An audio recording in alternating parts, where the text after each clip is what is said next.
Hello students, welcome back again on my YouTube channel that is alpha classes.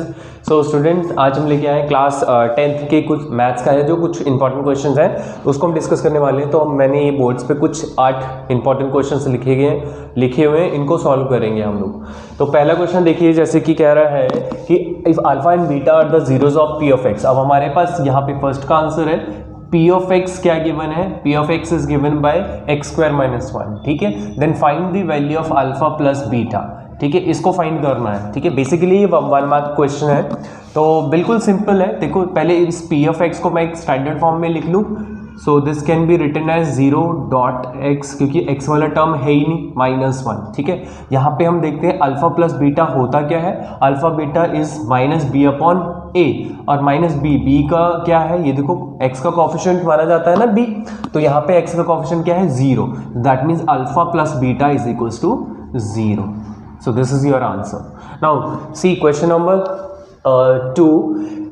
If the equation is given by, एक equation है आपके पास ax square plus bx. This is also of 1 marks question. It has a equal and real roots. Equal real roots कब होते हैं बच्चे? When discriminant will be equal to 0. जब हमारे पास d क्या हो जाएगा, equal to 0, and d is equals to b square minus 4ac, that will be equal to 0. Now यहाँ पे सेपरेट करो, 4a मीन्स वहाँ इक्वल टू में ले गए, यहाँ पे c निकालना है तो c को यहीं छोड़ दो, तो b स्क्वायर अपॉन 4a हो जाएगा। सिंपली ये 1 मार्क्स का क्वेश्चन है, तो ये हम देखते हैं, ठीक है, इस तरीके से करना है। Now question number 3, third question देखो क्या कह रहा है, द 3 चेयर्स एंड 1 टेबल। जैसे कि आप लोग क्वेश्चन देख पाओगे कि 3 चेयर है, एक टेबल है जिसकी कीमत 900 है, और वहीं 5 चेयर और 3 टेबल की कॉस्ट जो है वो 2100 है।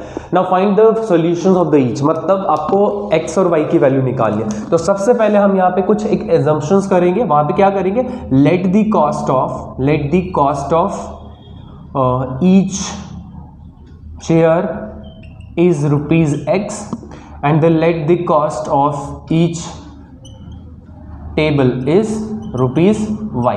यहाँ पे अकॉर्डिंग टू क्वेश्चंस देखते हैं, तो क्वेश्चंस के अकॉर्डिंगली देखो एक इक्वेशंस बनेगी, वो क्या होगा, 3 चेयर है, यहाँ पे लिख दे सकते हैं 80 that is from according to questions 3x है बिकॉज 3 चेयर्स है एंड 1 टेबल है, तो plus y that will be equal to 900, it would be our first equation. Now from second one 5x that means 5 chair plus 3 table that will be equal to 2100, ये हो गया second equation. Now अब यहाँ पे हम simply क्या कर लेते हैं, चाहे आप देखो इसको मल्टीपल कर लेते हैं इधर से, ठीक है, यहाँ पे मैं एलिमिनेशन मेथड अप्लाई कर रहा हूँ, तो ये हो जाएगा 5 3 जा 15, बिकॉज ये 5 जो है यहाँ से है, ठीक है। x का कोफिशिएंट जो रहेगा वो हम ऊपर वाली इक्वेशन से मल्टीपल करेंगे, और जो x का फर्स्ट इक्वेशन का जो x का कोफिशिएंट होगा वो नीचे वाले से मल्टीपल करेंगे सभी से। तो ये सभी से क्या देखो 15 आ जाएगा, फिर ये 5y हो जाएगा, फिर ये 9 5 जा 40 500 हो जाएगा, ठीक है। यहाँ पे करो सिमिलरली 5x प्लस 3 3 जा 9y equals to this one, minus minus से साइन अपोज किया, ये कैंसिल हो गया, दिस इज -4y एंड इसको माइनस करो कितना आएगा, इसको माइनस करने पे 18 आया, ठीक है, -1800। Now y is equal to minus से माइनस खत्म हो जाएगा, तो 1800 divided by 4 and this would be your I think 450 sorry, तो y इज 450। अब इस y को आप पुट कर दो, इस y को आप पुट कर दो किसमें, इस y को आप पुट करोगे फर्स्ट इक्वेशन में कर दो, इजिली रहेगा हमारे लिए, तो x निकल जाएगा 3x plus 450 that would be 9 see sorry हाँ ठीक है, तो 3x इक्वल्स टू 900 माइनस 450, तो अगेन ये 450 आएगा, क्योंकि 900 में से अगर 450 को माइनस करेंगे तो ये 450 ही आएगा। अब नेक्स्ट इक्वेशन में मैं यही कर देता हूँ, ठीक है, x यहीं रहेगा 45 450 अपॉन 3, तो ये आ जाएगा 150, तो x इक्वल्स टू 150। सो ये कॉस्ट आ गया इसका और ये कॉस्ट आ गया इसका, ठीक है, पर चेयर और पर टेबल। चलो let's have a look on the question number 3, sorry question number 4। Question number 4 क्या कह रहा है, if the zeros of the quadratic equations of the polynomial, see zeros दिया हुआ है, ठीक है, एक इक्वेशंस है आपके पास, let it be p of x, polynomial is p of x that is equals to x square c x plus one, this is also of 1 marks question, ठीक है। इनके रूट्स गिवन है, roots are given by -2, alpha is 2 and beta is -3, got it. Now find the value of a and b. See हम इनके sum property apply करके alpha plus beta is given by क्या हो जाएगा, minus coefficient of x upon this, so 2 -3 see minus a plus, sorry यहाँ पे b नहीं आएगा, 1 आएगा। सी -1 equals to minus a plus 1, minus to minus cancel, 1 equals to a plus 1, 1 इधर shift हो जाएगा, so this is 1, a is equals to 0, ठीक है। नाउ फॉर द प्रोडक्ट क्या होगा, b upon 1, so alpha is 2 and beta is -3, that is equal to b, so b is equals to -6, multiple हो जाएगा। So ये a b की value आ गई, ठीक है। ये 1 मार्क्स का क्वेश्चन था। वही हम बात करें फिफ्थ क्वेश्चन देखो क्या कह रहा है। फिफ्थ क्वेश्चन कह रहा है कि अगर see if the sum of the first nth term, अगर आपको दिया हुआ है Sn which is equals to 3n² plus n, now put, अच्छा चलो पहले क्वेश्चन समझ लेते हैं। इट्स कॉमन डिफरेंस है, साथ ही में क्या दिया हुआ है, कॉमन डिफरेंस दिया है 6, ठीक है। Then find the last fourth term of the AP के पहले लास्ट फोर्थ टर्म की पोजीशंस क्या होगी, ठीक है। तो बेसिकली यहाँ पे आप एपी सीक्वेंस बना सकते हो, ठीक है। सो यहाँ पे पुट करेंगे n इक्वल्स टू 1, ठीक है। तो s m 1 आ जाएगा, 1 का square plus 1, so it is 3 plus 1 which is 4, okay. Last term निकालना, तो लास्ट फोर्थ टर्म क्या हो जाएगा, n-4। अगर मान लो हमारा लास्ट टर्म n है तो लास्ट सेकेंड लास्ट टर्म क्या हो जाएगा, फोर्थ लास्ट टर्म क्या हो जाएगा, ठीक है। तो ऐसे सेकेंड लास्ट टर्म क्या हो जाएगा, जैसे कि आपका n-2 हो जाएगा, ऐसे थर्ड लास्ट टर्म क्या हो जाएगा, n-3, ऐसे फोर्थ लास्ट क्या होगा, फोर्थ लास्ट टर्म होगा n-4। तो जहाँ इसकी फिर आइडेंटिटी लगा दो a प्लस, जहाँ n है वहाँ n-4 लगा दो, -1 इंटू d, ओके। चलो a और d की वैल्यू पता है, a is your 4 and this is 5, d कितना है 6। ओवरऑल इसको सॉल्व कर दो, तो 6n - 30 it would B 6n - 26, ठीक है। ये हमारा आंसर हो जाएगा, ठीक है। सो this is your n-4, okay. Let's have a look on question number 6। Question number 6 क्या कह रहा है, क्वेश्चन नंबर 6 कह रहा है कि if alpha and beta are the roots of the equations, ठीक है। If alpha and beta are the roots of equations, और वो आपके पास इक्वेशंस क्या है, इक्वेशन है आपके पास x² - 7x + 10 = 0। नाउ अगर इसके अल्फा बीटा है तो हम क्या करें, डायरेक्टली हम इसके रूट्स को फाइंड आउट कर सकते हैं। अल्फा बीटा को निकाल लो, मीन्स फैक्टराइज कर लो इसे, फैक्टराइजेशन, तो ये क्या हो जाएगा, -5x - 2x + 10 that will be equal to 0। Common ले लो इस टर्म से, तो x - 5 हो जाएगा, यहाँ 2 कॉमन आ रहा है, x - 5 हो जाएगा, that will be equal, so x - 2 और x - 5, these are the 2 factors. तो वहाँ से x की वैल्यू 2 आ जाएगी और यहाँ पे x की वैल्यू 5 आ जाएगी। So this is your alpha and this is your beta. So we have alpha and beta. Now we have to find out those quadratic equations, we have to find out the quadratic equations whose roots are given by 2 alpha plus beta and alpha minus beta. So firstly let's take x is your one root of this equation and that is equal to 2 alpha plus beta. Now put it the value of alpha and beta. Alpha is 2 and beta is 5, so it is 2 into 7 which is 14. So 14 is the one of root of the new equations, okay. Now let's take y. Y is the another roots, that is alpha minus beta. Alpha is what, alpha is 2 and beta is 5, so it's -3. So these are the two roots where now we can find out, see if we have an p of x, मतलब अगर हमारे पास quadratic equation है तो किस form में होता है, x² minus sum of roots plus product of roots.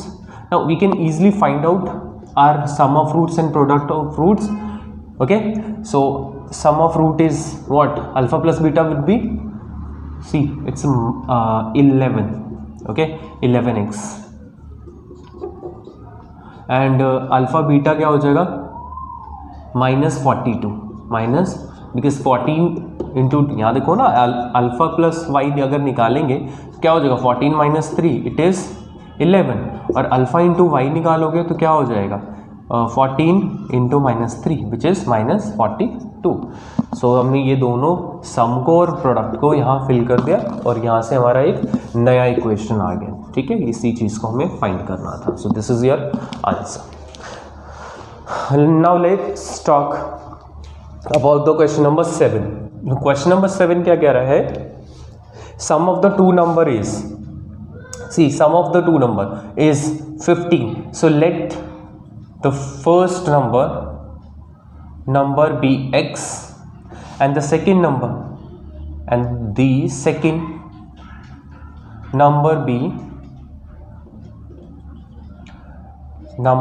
15 minus x. देखो ये 15 माइनस एक्स क्यों आया, क्योंकि देखो क्वेश्चन में कह रहा है कि दो नंबरों का जो सम है वो 15 आ रहा है। अगर एक को मैंने x माना है तो दूसरा क्या होगा, ऑटोमेटिकली 15 में से वो जो पहला माना हुआ टर्म है उसमें से माइनस कर दो तो रिमेनिंग वही चीज़ बचेगा, दूसरे वाला नंबर बचेगा, तो वही किया है। ठीक है, सो और आगे क्या कह रहा है कि as per according to question क्या कह रहा है कि अगर उनका रेसिप्रोकल, जो दोनों नंबर्स हैं उनका रेसिप्रोकल और उनका sum that will be equal to 3/10।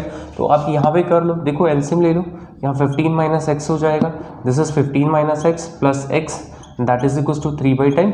See ये माइनस प्लस कैंसिल हो जाएगा। After all you will get I think 50 upon 15x minus x square, it is 3/10। See according to see cross multiplication, so you will get चाहे तो देखो यहाँ पे 3 1 3, 3 5 15, आप ऐसे मल्टीपल कर सकते हो। और यहाँ पे 1 बच गया, ठीक है, this is 5/15x minus x square, it is 1/10। अब यहाँ पे क्रॉस मल्टीपल करो तो ये इधर करो तो ये 15x माइनस एक्स स्क्वायर हो गया एंड दिस इज 5 × 50। ओके, चलो इसको शिफ्ट करो तो हमारे पास एक नई इक्वेशन आएगी। देखो ये माइनस टर्म जो ये वाली इक्वेशन में इधर लेके आ रहा हूँ तो इधर सारा टर्म क्या हो जाएगा 0। तो this is your x square minus 15x plus 50 and that will be equal to 0।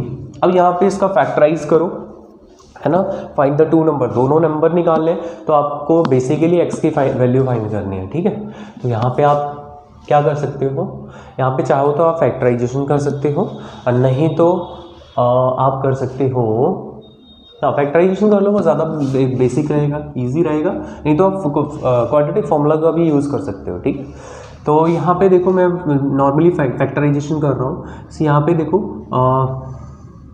10 आ रहा है, so minus 10x minus 5x plus 5 that will be equal to 0। मैंने इसके मिडिल टर्म को ब्रेक कर दिया विच इज़ -10 एंड 5। ठीक है, 10 और 5 से यहाँ पे x कॉमन आ रहा है, so x minus 10 minus 5 common आ रहा है, x minus 10 see overall equal to 0। So x will be first factor is x minus 5 and second factor is x minus 10. Now the x from the first factor x will be 5 and from the second factor x will be 10.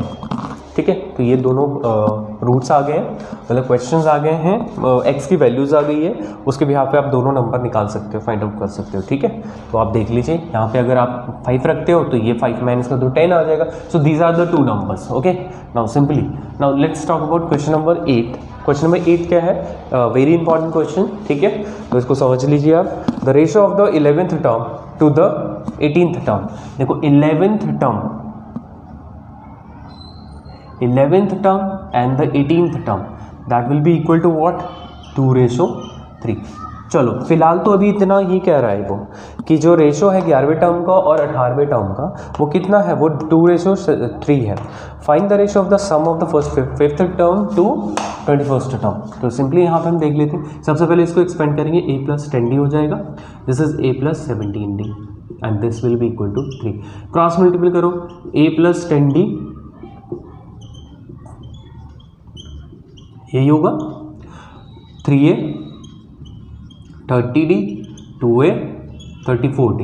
यहाँ देखो 3a को आप एक तरफ ले आओ, now 34d minus 30d, this is a, this is 4d। Now यहाँ पे हम गेस कर लेते हैं कि ये क्वेश्चन नंबर 1 हो गया। ओके, सो अब आगे क्वेश्चन क्या कह रहा है, find the ratio of the sum of fifth term s fifth 5 upon s 21st। ये फाइंड करना है सबसे पहले तो आपको। तो देखो इसको हम कैसे कर सकते हैं, ठीक है। यहाँ पे मैं ब्लू मार्कर का यूज़ कर रहा हूँ, ठीक है। सो बिल्कुल अच्छे से देखना। This is 5/2 2a plus 4d simply. Now यहाँ पे 21/2 2a plus 20d। Is that clear? चलो जी, ये 2 से 2 तो कैंसिल हो गया। दिस इज 5 इंटू 2, a की वैल्यू कितनी है 4d plus 4d divided by यहाँ पे 21 सी 2 इंटू सेम डी की वैल्यू a की वैल्यू हमने पुट कर दी इसमें, ठीक है। तो अब देखिए साथ में क्या आ रहा है प्लस 20d। सॉल्व करो 5/21, ठीक है। ऊपर क्या आएगा 4 2 8, 8 और 4 कितना हुआ 8 4 12 इंटू 12d। और यहाँ पे देखते हैं 4 8, 8 और 20 28d, d to d cancel, okay. So यहाँ पे d टू d कैंसिल देख लेते हैं। एंड देन ये हमारा 6 के टेबल से है 3 के, 3 4 12 एंड 3 7 ओके 21, 4 1 4 4 7 ठीक है। So it is 5/7 7 49। So this is your answer of this up to this part. And now we have to also find the ratio of the first term. देखो ये आपके लिए है, ठीक है। First 5th term and the 21st term, ये terms find करनी है। तो सिंपली ये तो बहुत ईजी है, a plus 4d divided by a plus 20d, ठीक है। आप यहाँ a की वैल्यू डाल दो, और सॉल्व करके d से d कैंसिल हो जाएगा और ये क्वेश्चन का आंसर आ जाएगा, ठीक है। Then pause the video and note it down.